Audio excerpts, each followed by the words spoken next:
84 number गीत।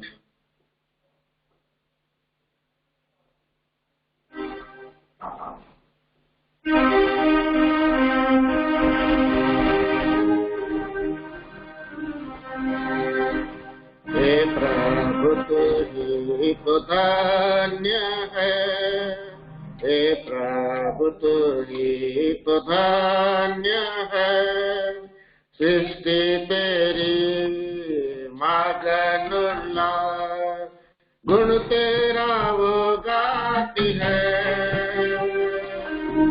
आनंद से भरपूर है, योजना तेरी अद्भुत है, आनंद से भरपूर है, योजना तेरी अद्भुत है। हे प्रभु तू ही तो धन्य है, हे प्रभु तू ही तो धन्य है, प्रभु यीशु का सब कुछ करना है, प्रभु यीशु का सब कुछ करना है, स्वर्गीय स्थानों में और चढ़ना है, स्वर्गीय स्थानों में और चढ़ना है, मसीह में हम सब आते हैं, मसीह में हम सबको आते हैं।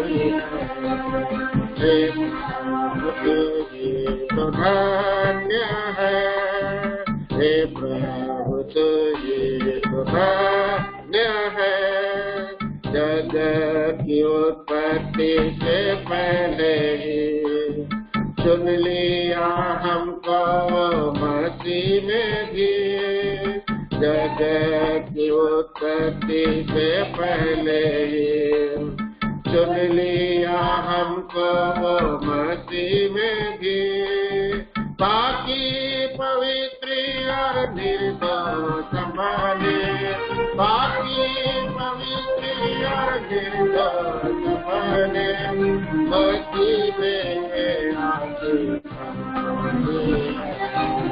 मसीह में आके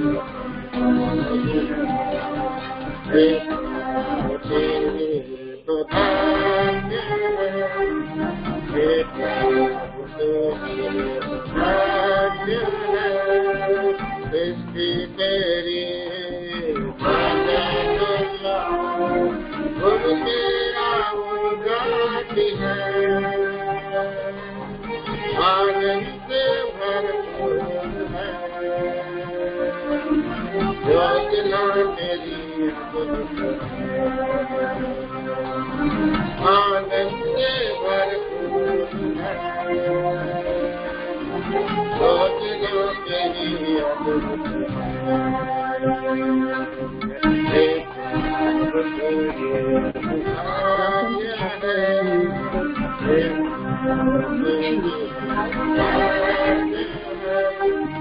अपने पिता के संकल्प के द्वारा ले पालक तुझे मोहे ठहराया, अपने इच्छा के संकल्प के द्वारा ले पालक तुझे मोहे ठहराया, इसकी नदी का सब हमको लगेगा, इसकी नदी का सब हमको लगेगा, वही आके वही आके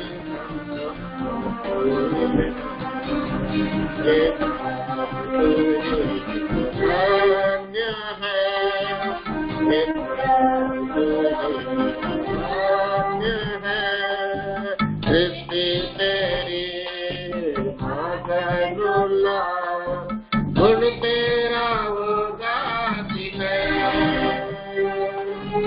आनंद से भरपूर है, योजना मेरी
I greet you all in the precious name of Lord and Savior Jesus Christ.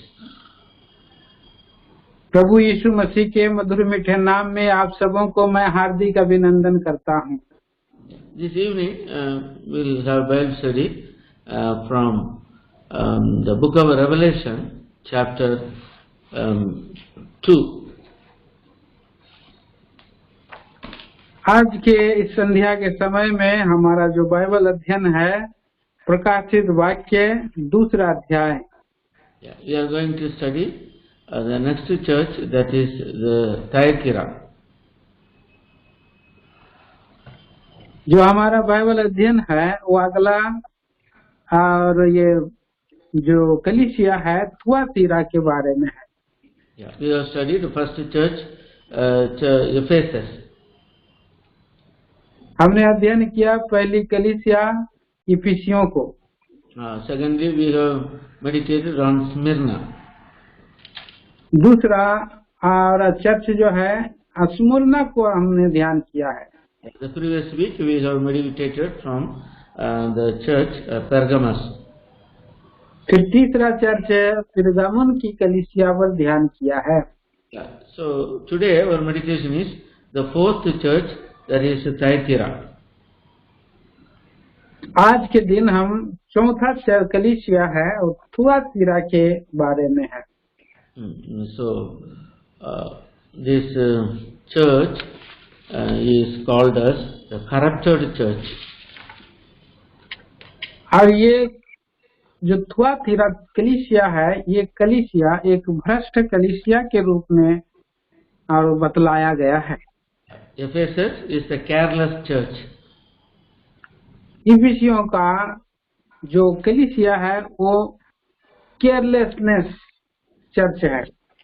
Smyrna is the crowned church. और जो स्मुरना की कलीसिया है वो मुकुटधारी कलीसिया है। Pergamos was the compromising church. Pardon me? Pergamos is the compromising church. और ये जो पिरगामुन कलीसिया है ये समझौतावादी कलीसिया है। The Thyatira is the corrupted church. और थुआतीरा की कलीसिया और एक भ्रष्ट कलीसिया है। We read from verse 18 to 29. अभी हम 18 पद से 29 पद तक हम पढ़ेंगे। This is the longest message was sent to the church which is in the smallest city. अब ये बड़ी और इस संदेशा है एक छोटा सा जो थुआतीरा कलीसिया की जो छोटा सा शहर में है उसके बारे में। But the message is the longest message. लेकिन ये जो संदेशा है काफी लंबी संदेशा है। Before we meditate, let us look unto the Lord. आइए हम की ध्यान मनन करें, इससे पहले हम परमेश्वर की ओर देखें। Our living and loving Father, हमारे प्रेमी और जीवित परमेश्वर पिता, most gracious and merciful God, अत्यंत अनुग्रहकारी और दयालु परमेश्वर पिता, we thank you, praise you, worship you for the great love towards us. आपके प्रेम अनुग्रह दया के लिए जो हम पर दिखाई है इसके लिए हम धन्यवादी हैं। You have loved us with an everlasting love. आपने हमें अनंतकालिक प्रेम से प्रेम किया है। You have sent the Lord Jesus Christ, thy only begotten Son, as a remission, atonement for our sins. आपके एकलौते प्रिय पुत्र को हमारे प्राणों की प्रायश्चित के लिए, मुक्ति के लिए हमारे लिए दे दिया, इसके लिए हम धन्यवाद देते हैं। He left all his glory, came to this earth, willingly suffered and died for our sins on the cross of Calvary, buried and rose again on the third day for our justification. प्रभु जी हम धन्यवाद देते हैं, आपने स्वेच्छा से अपने स्वर्ग की महिमा को त्याग करके अपने आप को दीन नम्र खाली किया और इस पृथ्वी पर अपने आप को दे दिया। कैलवरी के क्रूस के ऊपर में आप मारे गए, गाड़े गए और हमें आप धर्मी ठहराने के लिए तीसरे दिन जी उठे हैं, इसके लिए हम धन्यवाद देते हैं। Through his blood you have made us thy children. प्रभु आपके पवित्र लहू के द्वारा हमें अपने संतान होने का अधिकार दिया, धन्यवाद देते हैं। You have kept us a church upon this earth to show forth their glory to others.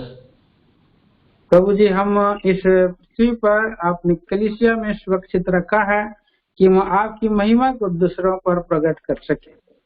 You are preparing us in the church for the eternal glory.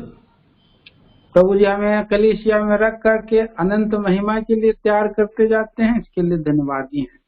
Thank you for this evening. धन्यवाद देते हैं संध्या के समय के लिए। Thank you for protecting us throughout this day. प्रभु जी, आज के दिन तक हमें जो सुरक्षित रखा है, इसके लिए धन्यवाद दिए हैं।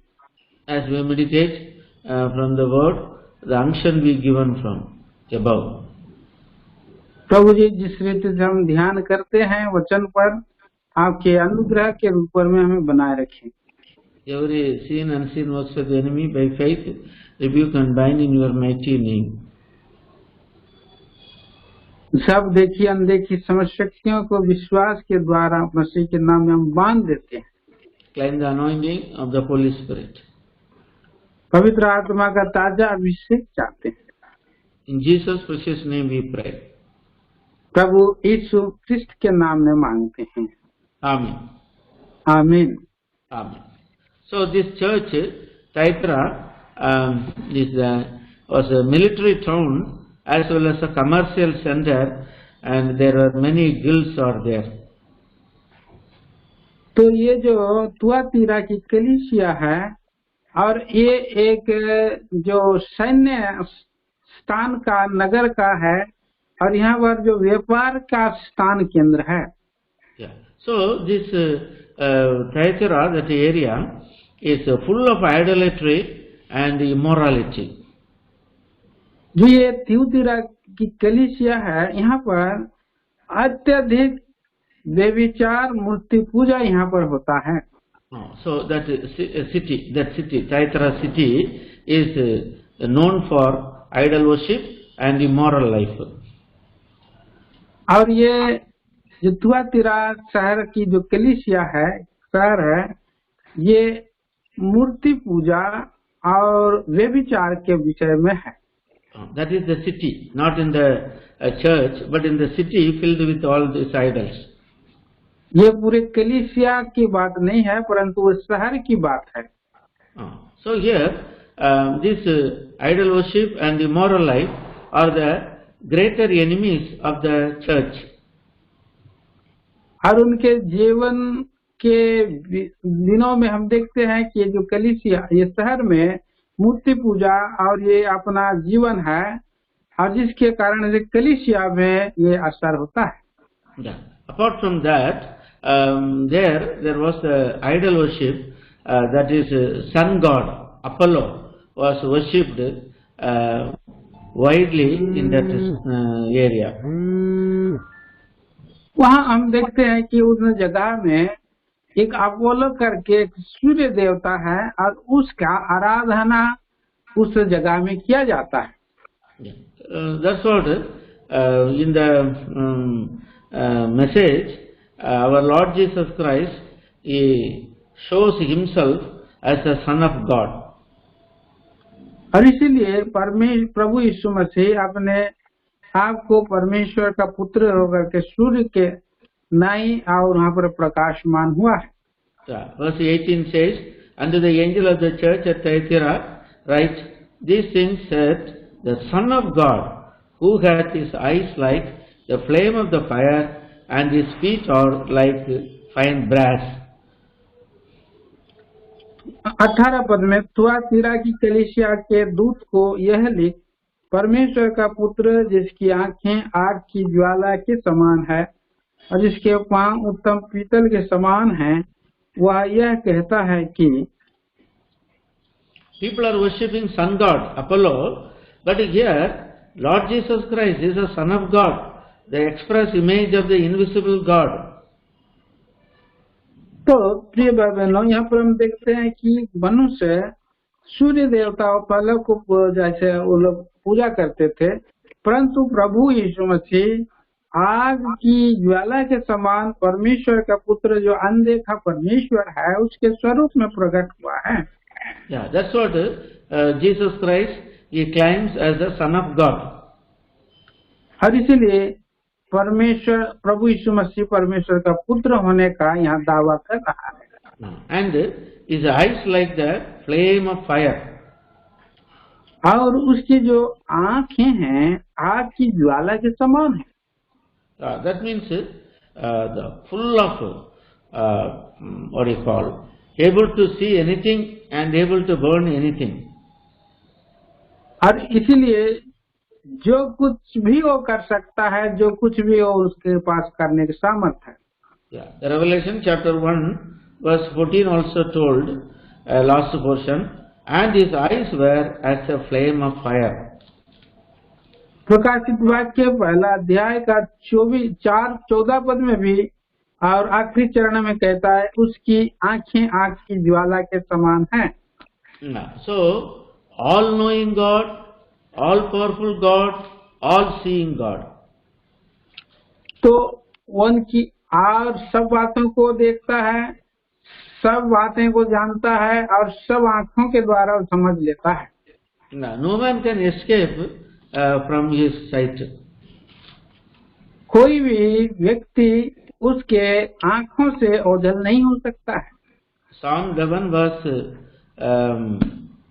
4. भजन संहिता 11 अध्याय 4 वचन। Yeah, the Lord is in his holy temple and the Lord's throne is in heaven. His eyes behold, his eyelids try the children of men. परमेश्वर अपने पवित्र भवन में है, परमेश्वर का सिंहासन स्वर्ग में है, उसकी आंखें मनुष्य की संतान को नित्य देखती रहती हैं और उसकी पलकें उनको जांचती हैं। His eyes behold the man and his eyelids try people. तो वो मनुष्य को उसकी आंखों के द्वारा से जांचता है। Yeah. In Psalm 139, the psalmist asks, "Where shall I go from thy sight? Wherever I go, you are there." भजन संहिता 139 अध्याय में परमेश्वर का वचन कहता है, मैं तुम्हारे से भाग करके कहाँ जाऊंगा, जहाँ भी जाऊंगा मैं आप मुझे देखता है। So all seeing eyes, all trying eyes. सब बातों को देखता है, सब बातों को परखता है। Whatsoever things man doeth, the Lord seeth. जो कुछ भी वो मनुष्य करता है उस सब बातों को परमेश्वर देख लेता है। Everything he will bring into judgment. और सब बातों का वो न्याय कर सकता है। That's what his feet are like fine brass. और इसलिए उसके जो पांव हैं उत्तम पीतल के समान हैं। Yeah. So brass speaks about judgment. ये जो पीतल है न्याय को प्रकट करता है। Yeah. Lord Jesus Christ one day going to judge the whole world. प्रभु यीशु मसीह एक दिन पूरे संसार को न्याय करने के लिए जा रहे हैं। Yeah. There are two judgments. और वहाँ दो न्याय होगी। One is for believers, that is called Bema judgment. और पहला जो न्याय होगा वो विश्वासियों के लिए होगा, जिसे बीमा न्याय कहा गया है। Yeah, all believers have to give account to God. और सभी विश्वासियों को परमेश्वर के ऊपर लेखा देना होगा। Yeah, 2 Corinthians chapter 5 verse 10. दूसरा कुरिन्थियों की पत्री 5 अध्याय 10 पद। We all must appear before the judgment seat of Christ, that everyone may receive the things done in his body according to that he hath done, whether it be good or bad. क्योंकि अवश्य है कि हम सबका हाल मसीह के न्याय आसन के सामने खुल जाए, कि हर एक व्यक्ति अपने अपने भले बुरे कामों का बदला जो उसने देह के द्वारा किए हों पाए। Then Romans chapter 14:10, last portion, for we all stand before the judgment seat of Christ. उसके बाद रोमियो की पत्री में हम देखते हैं कि सभी उस न्याय आसन के सामने में खड़े होंगे। So this is for believers. तो ये जो है विश्वासियों के लिए है। Yeah. Then another judgment, that is white throne judgment for unbelievers. और दूसरा जो न्याय है वो अविश्वासियों के लिए है, जो श्वेत सिंहासन के पास होगी। Yeah. So Lord Jesus Christ will sit on the white throne and judge the Gentile world, and all human dead, and they will rise again, and God will judge them. और प्रभु यीशु मसीह वहाँ श्वेत सिंहासन के ऊपर में बैठे होंगे सारे विश्व के पृथ्वी के लोगों को, और वहाँ पर अविश्वासियों का न्याय किया जाएगा। He will judge the dragon, devil, and put him into the everlasting fire.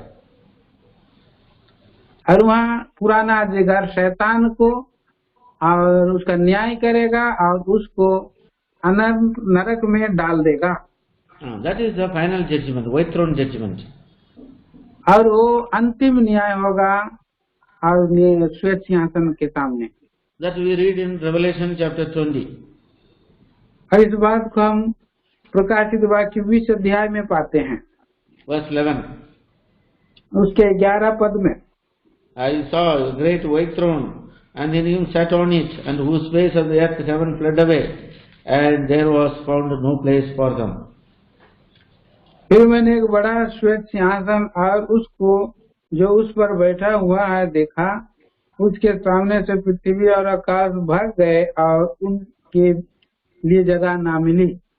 Yeah. So according to the book, they are judged and they were cast into the hell. और इस उनके पुस्तक के अनुसार उनका न्याय किया जाएगा और उन्हें अनंत नरक में डाल दिया जाएगा। That is called the everlasting fire. और उसे अनंतकालिक आग का दरिया कहा गया।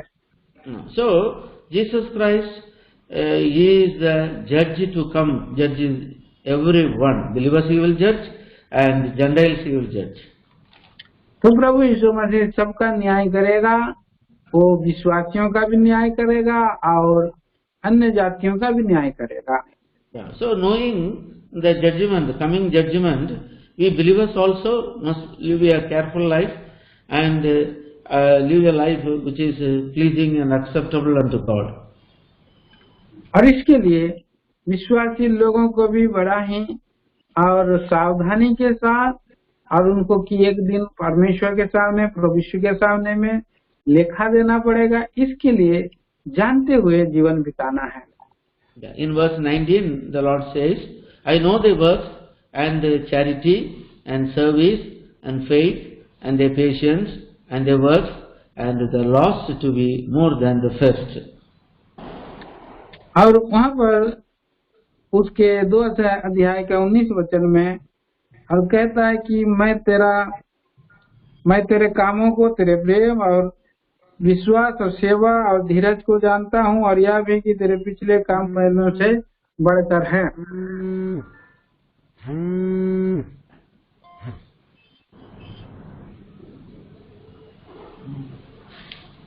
So Lord appreciated all the good works of the church at Thyatira.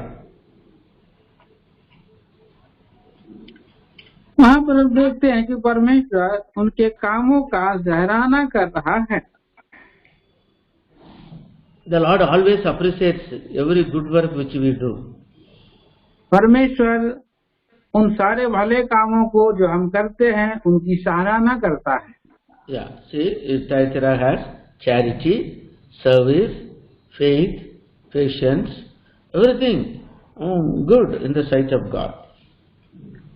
तो वहाँ पर देखिए प्रभु के दृष्टि में उसके काम, उसका प्रेम, उसके विश्वास, उसकी सेवा, उसकी धीरज सब परमेश्वर के दृष्टि में है।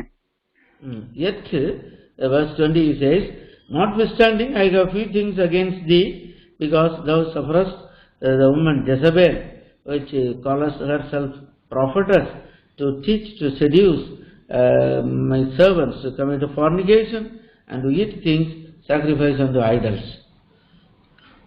यहाँ 20 पद में कहता है, लेकिन पर मुझे तेरे विरुद्ध यह कहना है कि तू उस स्त्री इजेबेल को रहने देता है जो अपने आप को भविष्यवक्तिन कहती है और तेरे दासों को व्यभिचार करने और मूर्तियों के आगे चढ़ाई गई वस्तुएं खाना सिखलाकर भरमाती है। Yeah.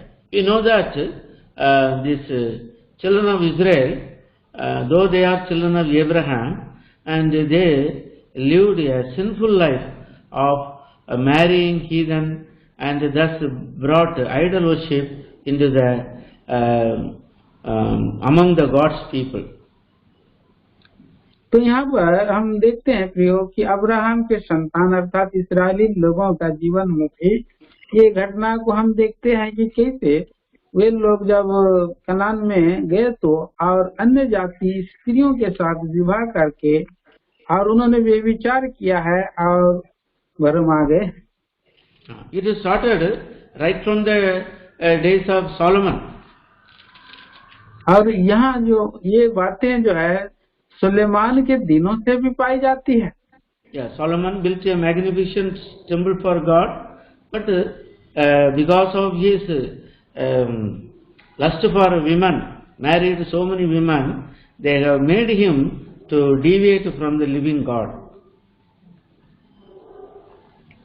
अब देखिए प्रियो, वहाँ पर सुलेमान ने महान परमेश्वर का भवन तो बनाया है, परंतु उससे पहले जो है कि अन्य जाति स्त्रियों के साथ उसने विवाह किया है और परमेश्वर का और वहाँ पर जगह में दूसरे को बैठाया है। So later we find God was not happy with Solomon. He warned him 2 times, but he did not repent. तो वहाँ पर परमेश्वर ने उसको 2 बार दर्शन दिया, 2 बार बताया और परमेश्वर उससे प्रसन्न नहीं हुआ और इसके बाद 2 बार उसको परमेश्वर ने बताया।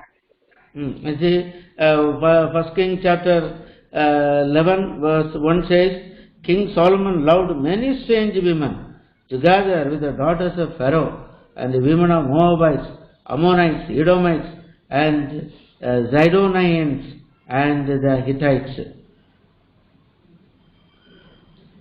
फिर उसके बाद हम देखते हैं पहला राजा 11 अध्याय और उसके 1 पद में लिखा है, परंतु सुलेमान फिरौन की बेटी और बहुत सी विजातीय स्त्रियों से जो मोआबी, अमोनी, एदोमी, सिदोनी और हित्ती थी प्रीति करने लगा। Verse 4. 4 पद में अतः जब सुलेमान बूढ़ा हुआ तब उसकी स्त्रियों ने उसका मन पराये देवताओं की ओर बहका दिया और उसका मन अपने पिता दाऊद के समान अपने परमेश्वर यहोवा पर पूरी रीति से न लगा। So sin entered. तो पाप अंदर में प्रवेश कर गया है। So children of God, children of Abraham, they became idol worshippers. वो परमेश्वर का संतान, अब्राहम के संतान, वे मूर्ति पूजा करने लगे। Yeah, very terrible thing happened. और ये सब बातें उनके जीवन में घटित हो गई है। That's what we find during the days of Ahab, Jezebel. Oh, terrible wickedness, great idol worship took place. और इसलिए आहाब के दिनों में, इजेबेल के दिनों में भयंकर रीति से वहाँ मूर्ति पूजा चल रही है। God was not happy. परमेश्वर उनसे प्रसन्न नहीं है। God raised Elijah the prophet and rebuked and Mount Carmel the prophets, children of Israel. और वहाँ पर माउंट कार्मेल के में इस्राएलियों के सामने में परमेश्वर ने उनको और धमकी दिया है। See chapter 1:18 verse 21. अब देखिए 18 अध्याय का उसके और 21 पद में 18:21 और पहला राजा 18 अध्याय और इसका 21 पद। Please read. और एलिया सब लोगों के पास आकर कहने लगा, तुम कब तक दो विचारों में लटके रहोगे? यदि यहोवा परमेश्वर हो तो उसके पीछे हो लो, और यदि बाल हो तो उसके पीछे हो लो। लोगों ने उसके उत्तर में एक बात भी ना कही। So he was the man challenging children of Israel. How long you will stand in two opinions? और वहाँ पर परमेश्वर का जन एलिया ने और आकर के उन दोनों दो विचार में लटके हुए लोगों को वहाँ पर चेतावनी दिया है। He stood for the Lord. वो परमेश्वर के लिए खड़ा रहा। Elijah stood for the Lord. He killed the prophets of Baal 450 and the prophets of groves 400. और वहाँ पर और परमेश्वर के सामने खड़ा रहा और उसने बाल के पुजारियों को, जो 400 पुजारी थे, उनका घात किया है। Jezebel was a wicked woman and Israelites have gone whoredom.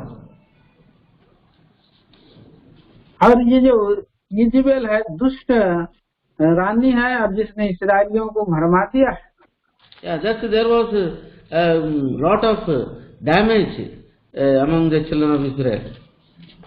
और उसने बहुत सारे इजरायली लोगों को भ्रष्ट कर दिया है।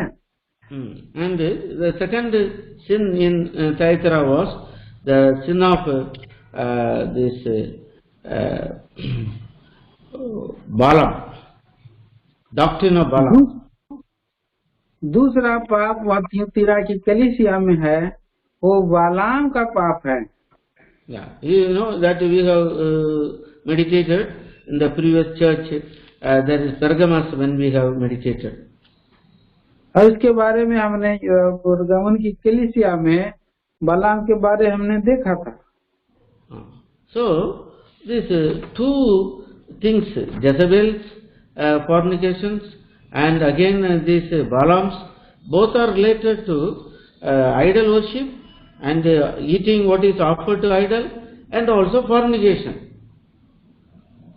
तो ये जो हम दो राजाओं के विषय में हम देखते हैं और इजेबेल के विषय में देखते हैं, बालाम के विषय में देखते हैं, उन्होंने व्यभिचार और मूर्ति पूजा का बढ़ावा दिया है। So this thing which God did not like. और ये सब बातें परमेश्वर को पसंद नहीं है। Though the doctrine of Balaam is not mentioned here in verse 20, but this doctrine of Jezebel is similar to that of Balaam. तो यहाँ बालाम का बारे में जिक्र नहीं है 20 पद में, परंतु इजेबेल के बारे में है, लेकिन उसके साथ ये ऐसे जुड़ा हुआ है। That we read in Numbers chapter 31 and 16. और इस बात को हम गिनतियों की किताब 21 अध्याय के 16 पद में हम देखते हैं। How terribly Israelites they have sinned because of the subtle advice by Balaam. और कैसे उसने बिलाम ने जो है और गलत सलाह इस्राएलियों को दिया है। Terrible sin they have committed, gone away from God. और भयंकर पाप किया है और परमेश्वर से वो लोगों दूर किया है। Great loss among the children of Israel. बड़ा हानि इस्राएली लोगों के मध्य में हम देखते हैं। So there God warns about the children of Israel, about the church at Thyatira, about the doctrine or the principle of Jezebel and teaching, seducing the servants to commit fornication, eat things sacrificed unto idols. तो ये बहुत बड़ा चेतावनी थियोतिरा की कलीसिया के लोगों को, मंडली के लोगों को दिया है कि कैसे वहाँ पर इजेबेल जो कि पाप व्यभिचार किए हैं और उसके द्वारा से वो लोग बच सके। So now we may not have known idols in our lives, but covetousness is also called as idol worship. देखिए, हमारे जीवन में अभी हम लोग मूर्ति पूजा नहीं करते हैं, परंतु हमारे जीवन में एक लोग भी जो है एक मूर्ति पूजा के नाई है। If anything we love more than Lord Jesus Christ, and is called idol worship. और जो कुछ भी प्रभु यीशु मसीह से बाहर है और एक मूर्ति पूजा के समान है। See in Ephesians chapter 5 verse 5, Paul says, "For this we know that whoremongers, nor unclean person, nor covetous man, who is an idolater." देखिए, इफिसियों की पत्री उसका 5 अध्याय में हम पढ़ते हैं कि क्योंकि तुम यह जानते हो कि किसी व्यभिचारी या अशुद्ध जन या लोभी मनुष्य की जो मूर्ति पूजक के बराबर है मसीह और परमेश्वर के राज्य में मिरास नहीं। Yeah, so love of money or covetousness is also like idol worship. तो हमारे जीवन में जो पैसे की जो लालच है और वो भी एक मूर्ति पूजा के समान है। Love of money leads us to go astray from the living God. और जो पैसे का जो लोभ है, पैसे का जो चाहत है, वो आगे परमेश्वर से अलग की ओर ले जाता है। First Timothy chapter 6 verses 9 and 10. पहला तिमोथी 6 अध्याय और उसके 9 और 10 पद।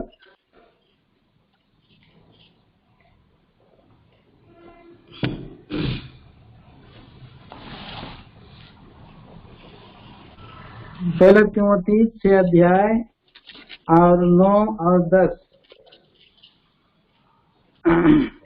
पर तुम जो धनी होना चाहते हो वह ऐसी परीक्षा और फंदे और बहुत सी व्यर्थ और हानिकारक लालसाओं में फंसते हैं जो मनुष्यों को बिगाड़ देती हैं और विनाश के समुद्र में डुबा देती हैं, क्योंकि रुपये का लोभ सब प्रकार की बुराइयों का जड़ है, जिसे प्राप्त करने का प्रयत्न करते हुए बहुतों ने विश्वास से भटक कर अपने आप को नाना प्रकार के दुखों से छलनी बना लिया है।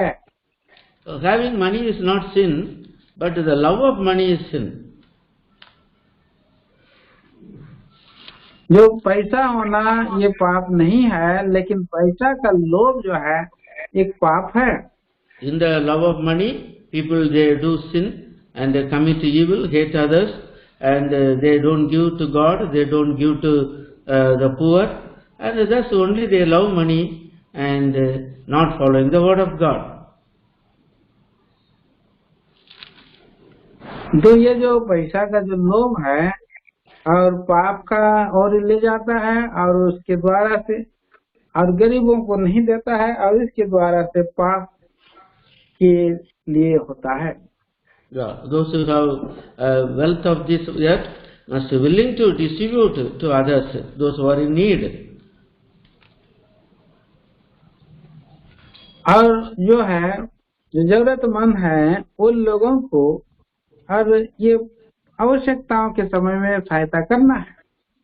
That's what God gives wealth to people. और इसलिए परमेश्वर लोगों को धनैर्य बनाता है। So simply speaking, if you love anything more than Lord Jesus Christ, is idol worship. और इसलिए साधारण रीति से जो प्रभु यीशु मसीह से ज्यादा प्रेम करता है वह मूर्ति पूजा के समान है। Now come back to book of Revelation chapter 2 verse 21 and 22. अभी हम लोग का ये प्रकाशित वाक्य उसका और दूसरा अध्याय और 20 और 21 वचन। I gave her space to repent of her fornication, but she repented not. Behold, I will cast her into a bed, and them that commit adultery with her in great tribulation, and except they repent of their deeds. 21 और 22। मैंने उसको मन फिराने के लिए अवसर दिया, पर वह अपने विचार से मन फिराना नहीं चाहती। देख, मैं उसे रोग शैया पर डालता हूँ, और जो उसके साथ वे विचार करते हैं, यदि वे भी उसके से कामों में से मन न फिराएंगे तो मैं उन्हें बड़े क्लेश में डालूंगा। Whenever there is sin, and the Lord He tells to repent. और जो कोई भी जो गलत काम को करते हैं तो परमेश्वर वहाँ पर चेतावनी देता है कि मन फिराएं। He speaks to us through the word or through the messages. Some form or other, He will tell us where we have failed and gone wrong. हर परमेश्वर वचन के द्वारा बातें करता है, संदेश वाहकों के द्वारा और अनेक रीति से बात करता है कि हम लोग जो गलत मार्ग में है वहाँ से रिटर्न आए। Here God says, I gave her space to repent of her fornication, but she repented not. और प्रभु का वचन यहाँ पर कहता है, मैंने उनको मन फिराने के लिए मौका दिया है, अवसर दिया है, परंतु ये अपने व्यभिचार से मन फिराना नहीं चाहते हैं। So the Lord says, now I will cast her into the bed. Verse 23 says, I will kill her children with the death. All the churches shall know that I am He that searches the reins and the hearts. I will give unto every one of you according to your works. और वहाँ पर 22 अध्याय में कहता है कि मैं उन्हें क्लेश में डालूंगा, मैं उनके बच्चे को मार डालूंगा, और तब सब कलीसियां जान लेंगी कि हृदय और मन का परखने वाला मैं ही हूँ। So when no repentance, then God will bring into judgment. अगर हम मन नहीं फिराते हैं तो परमेश्वर न्याय को लेकर के आता है। We know that how that Ahab he died and Jezebel how she died. We know it. और हम देखते हैं कि आहाब किस रीति से मरा, इजेबेल रानी किस रीति से मारा, इस बात को हम जानते हैं। So lastly dog ate Jezebel. और हम आखिरी में देखते हैं कि इजेबेल को कुत्ते खा गए। Terrible end. और भयंकर रीति से अंत हुआ है। No repentance. When God gives time for repentance, no repentance. So they faced punishment. और बहुत अवसर दिया परमेश्वर ने कि वो मन फिराए, परंतु उसने मन नहीं फिराई। The Lord says in verse 23, last portion, I will give unto every one of you according to your works. और वहाँ पर 23 का आखिरी पद में कहता है कि मैं तुमसे हर एक को उसके कामों के अनुसार बदला दूंगा। So according to our work, we will be judged. और हमारे कामों के अनुसार हमारा न्याय किया जाएगा। Revelation 22, प्रकाशित वाक्य 22 अध्याय verse 12. उसके 12 वचन। And behold, I come quickly. My reward is with me to give every man according his work shall be. देख मैं शीघ्र आने वाला हूँ और हर एक के काम के अनुसार बदला देने के लिए प्रतिफल मेरे पास है। मैं अल्फा और ओमेगा, पहला और अंतिम हूँ। So here, according to work, we will get a reward. तो हर एक के कामों के अनुसार प्रतिफल मिलेगा। So if our work is good, we will receive the reward. अगर हमारा काम अच्छे हैं तो हमें प्रतिफल मिलना है। So the Lord is knowing everything and He seeth everything and He gives time for repentance. If there is no repentance, God brings a judgment. तो परमेश्वर सब कुछ जानता है, सब कुछ देखता है, और अगर वो मन नहीं फिराते हैं तो उनको न्याय का करना पड़ेगा, प्रभु के सामने प्रभु लेखा लेगा। So that fear believers must have. और ये भय मनुष्य और विश्वासियों के अंदर में रहना चाहिए। We are all saved by grace, by the precious blood of Lord Jesus Christ. और हम सभी और महान और प्रभु यीशु मसीह के बहुमूल्य लहू से बचे गए हैं। So God has a plan and for our salvation. परमेश्वर का योजना है कि हमारा उद्धार हो जाए। Now He has a plan how we have to live, how we have to inherit the eternal inheritance. और परमेश्वर की योजना और प्लान है कि कैसे वो हमारे लिए अनंत मिराज को देने वाला है।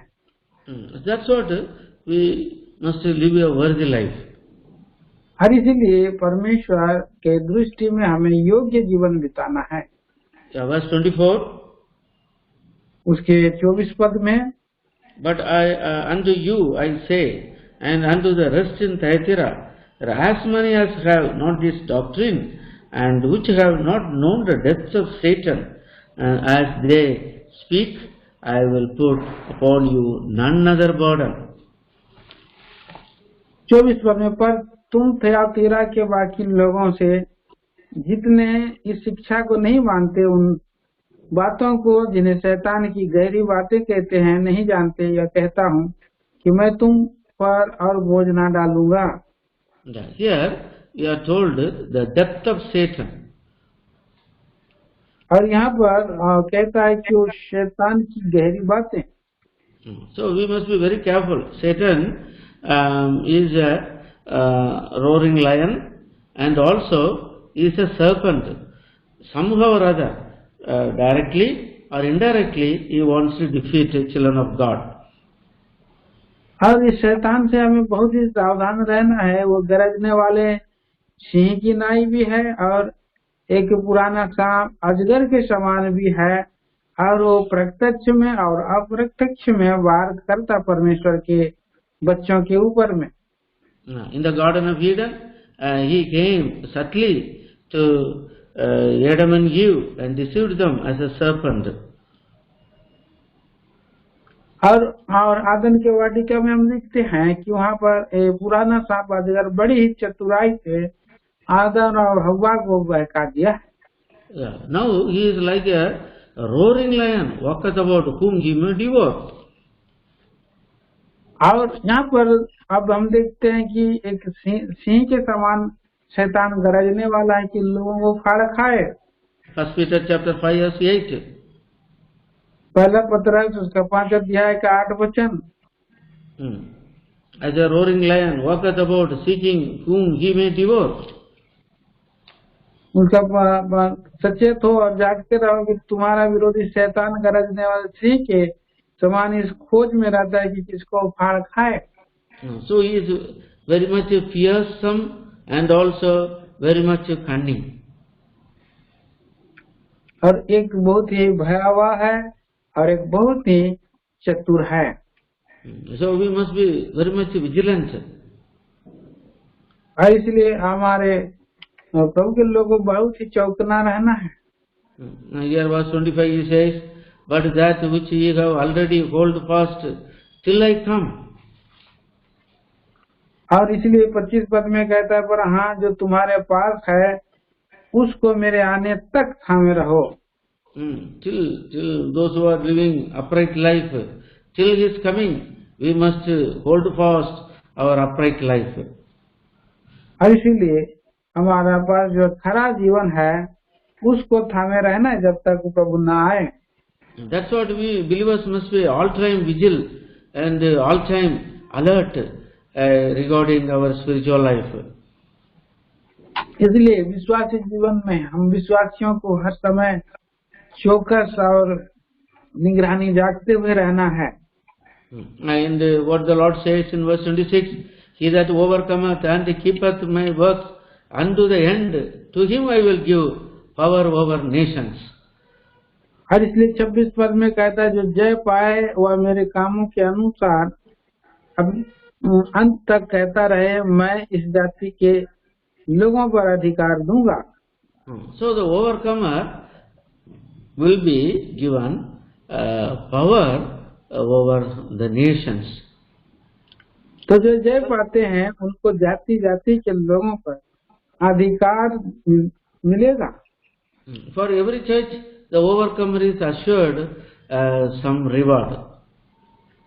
तो प्रत्येक कलीसिया जो जय पाते हैं उनके लिए कुछ प्रतिफल इनाम है।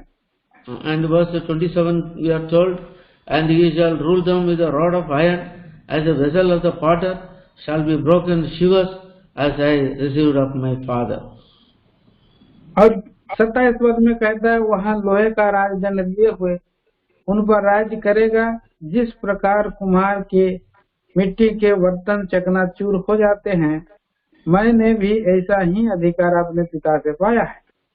So, the 1,000 years reign promised by Lord Jesus Christ to his saints in book of Revelation chapter 20, Jesus Christ, when he comes and reigns upon this earth, we will also reign with him.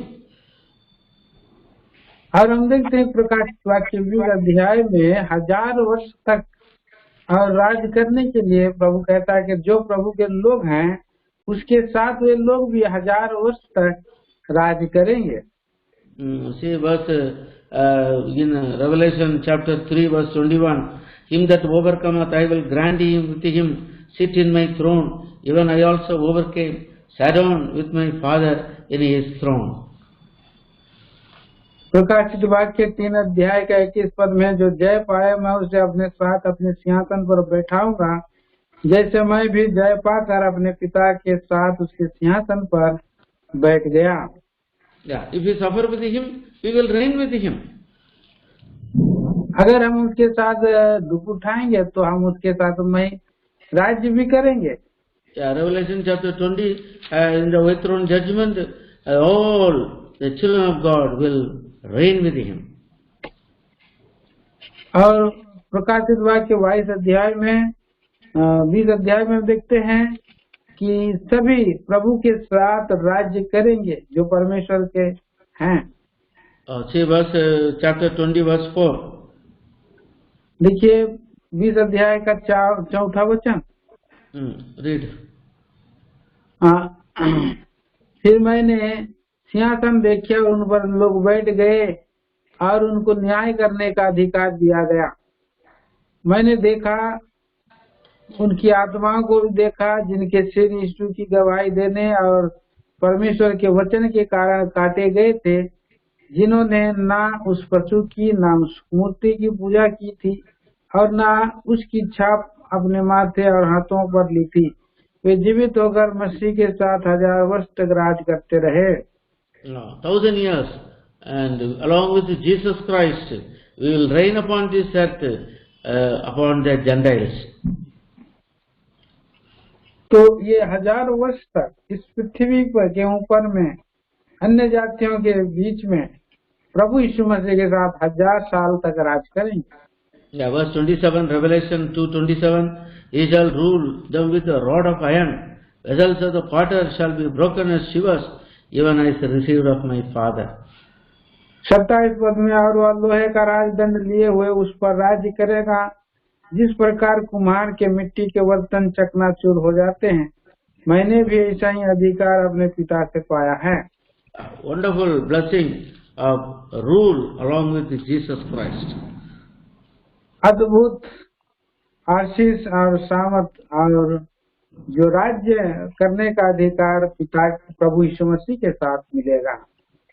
Psalm 2 verse 8.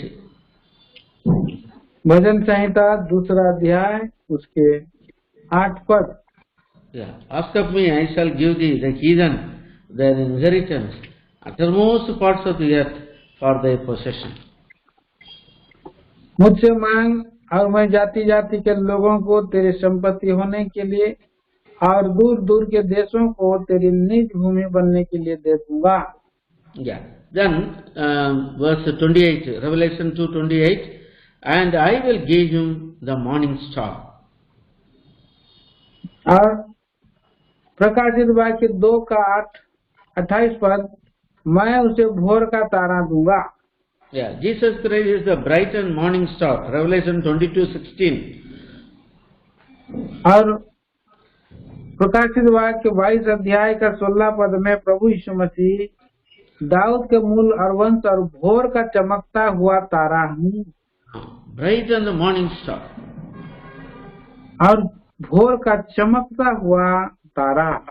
What a great blessing, and we will be with the Lord forever and ever. और ये कितना अद्भुत आशीष है, हम प्रभु के साथ सदा सर्वदा रहेंगे। Satan shows the earthly kingdoms but Jesus Christ gives us the spiritual kingdom. शैतान इस पृथ्वी पर की राज्य को देना दिखाना चाहता है और प्रभु यीशु मसीह आत्मिक स्वर्गीय राज्य को देना चाहता है। Yeah, Jesus Christ was tempted by Satan in Matthew's Gospel chapter 4, 8 to 11, and he showed the earthly kingdoms and said, "You worship me, I will give all things to you." और प्रभु यीशु मसीह को भी शैतान जो है मत्ती सुसमाचार के 4 अध्याय का है और 11 वचन तक और वहाँ पर परीक्षा किया और उसने कहा कि मुझे झुककर दंडवत कर तो मैं सब वस्तुओं को तुझे दे दूंगा। Those who worship the devil Lucifer, and they will receive the earthly kingdom. जो इस बार शैतान का आराधना करते हैं इस पृथ्वी पर क्या अधिकार को पाएंगे। But those who worship Jesus Christ, they will receive eternal kingdom. लेकिन जो प्रभु यीशु मसीह की आराधना करते हैं वे अनंत राज्य को प्राप्त करेंगे। What we see upon this earth is temporal, what we cannot see is eternal. और जो कुछ हम यहाँ पर देखते हैं वो तत्कालिक है और जो कुछ दिखाई नहीं देता है वह अनंत काल के लिए है। Jesus Christ promises eternal kingdom, eternal life. प्रभु यीशु मसीह की ओर से अनंत काल का राज्य और अनंत काल का जीवन है। So it is we believers have to decide how we have to live a life to receive that eternal inheritance, eternal kingdom, eternal reign. और इसके लिए हम विश्वासी भाई लोगों को निर्णय लेना है कि कैसे हमें अनंत जीवन अनंत काल का राज्य के लिए प्राप्त करने की तैयारी करनी है। First, 2 Corinthians chapter 2 verse 18.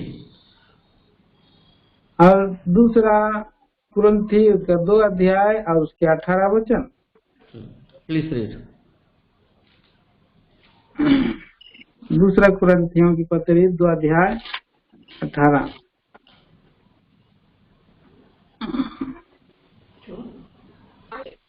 Pardon me, uncle. 2 Corinthians chapter 5. Okay. Chapter 4 verse 18. दूसरा कुरिन्थी 4 अध्याय और उसके 18 वचन। और हम तो देखी हुई वस्तुओं को नहीं परंतु अनदेखी वस्तुओं को देखते रहते हैं, क्योंकि देखी हुई वस्तुएं थोड़े ही दिन की हैं परंतु अनदेखी वस्तुएं सदा बनी रहती हैं। So things which are not seen are eternal. जो वस्तुएं जो नहीं देखी गई है अनदेखी हैं वो सदा के लिए। Lucifer is a Satan. Lucifer जो शैतान है।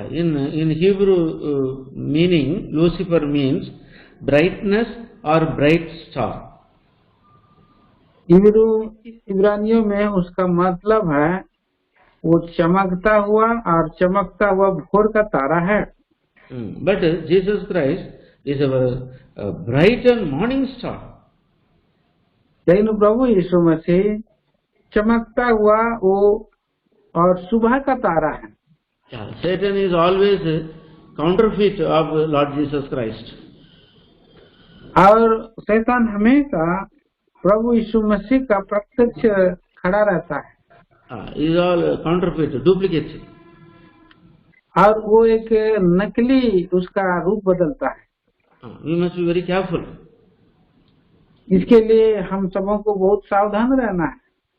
Verse 29, Revelation 2:29. प्रकाशित वाक्य उसके 2 अध्याय का 29 पद। He that hath an ear, let him hear what the Spirit said unto the churches. जिसके कान हो वो सुन ले कि आत्मा कलीसियाओं से क्या कहता है। It is left to every church, left to an individual.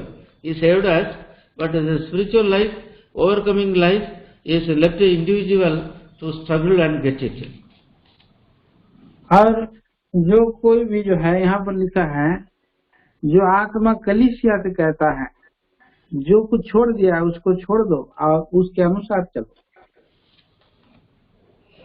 So now we have to decide whether we receive the morning star or we receive deceived by the devil and cheated and receive the bright star.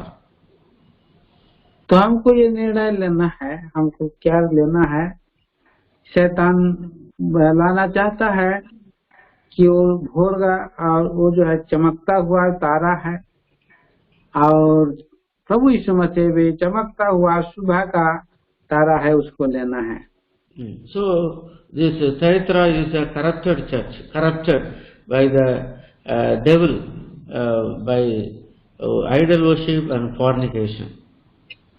तो ये जो त्यूतिरा की जो कलीसिया है, अब ये भ्रष्ट कलीसिया है, और यहाँ पर व्यभिचार है और यहाँ मूर्ति पूजा है।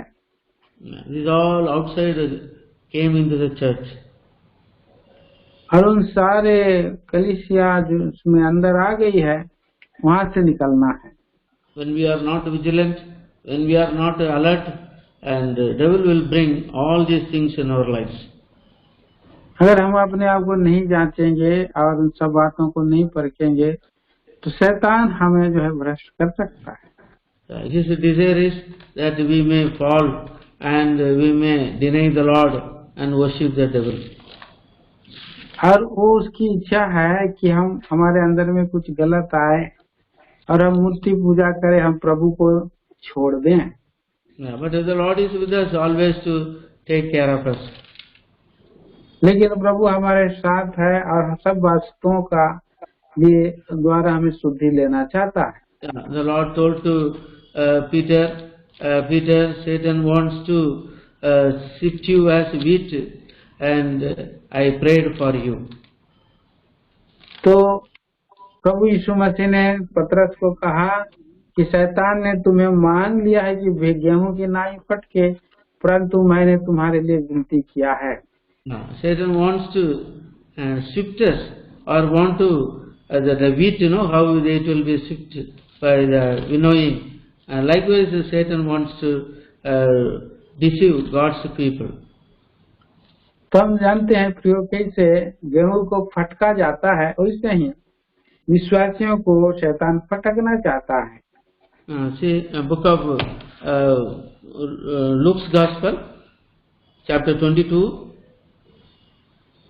लूका सुसमाचार 22 अध्याय verse 31. उसका 31 पद।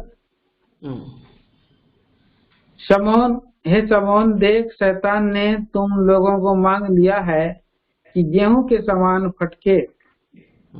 He may sift you as wheat.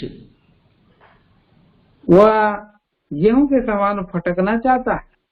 But I have prayed for thee. परंतु मैं तेरे लिए विनती की। Jesus Christ is always there, interceding for us to the Father. यहाँ पर हम देखते हैं कि हम दूर जब जाते हैं तो वो भटकना चाहता है। He is interceding, so we may not fall prey. The Lord is there, but willingly we go away and we will have the fall. और यहाँ पर हम देखते हैं कि हाँ, प्रभु ने प्रार्थना कर रहा है कि हम ना भटकें, ना गिरें। Romans chapter 8, रोमियो की पत्री 8वां अध्याय verse 34. उसका 34 पद।